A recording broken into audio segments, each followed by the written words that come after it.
Welcome to the Tech Egg. Don't get scrambled. Enjoy the video. In this video, I will explain how to get a universal cup. First, consider what makes a cup universal for your daily life. Think about its primary use, whether for hot coffee, cold water, or smoothies. A good universal cup is versatile, durable, and easy to clean. We'll explore simple steps to find one that perfectly fits your lifestyle, ensuring you make a smart and sustainable choice.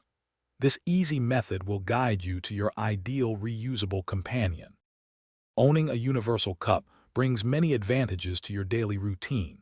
You'll significantly reduce your environmental footprint by cutting down on single-use plastic and paper waste. Imagine saving hundreds of dollars annually by simply refilling your own cup instead of buying new ones.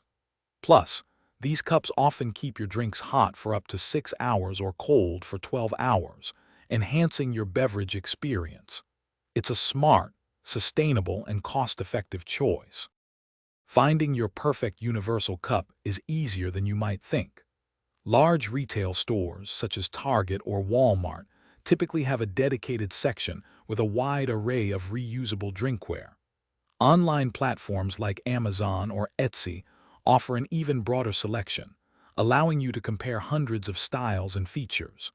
Don't forget specialty kitchen stores or even your local coffee shop, which often stock durable and stylish options. You have many convenient choices available. When choosing your universal cup, consider a few key factors. A 20-ounce capacity is often ideal for both hot and cold drinks, offering great versatility. Opt for food-grade stainless steel or BPA-free plastic for health and durability. Always check if it's dishwasher safe. This makes cleaning much simpler. Remember to thoroughly wash all components, including the lid and any seals, after each use to maintain hygiene and extend its lifespan. Thanks for watching. Consider subscribing if I helped unscramble your problems.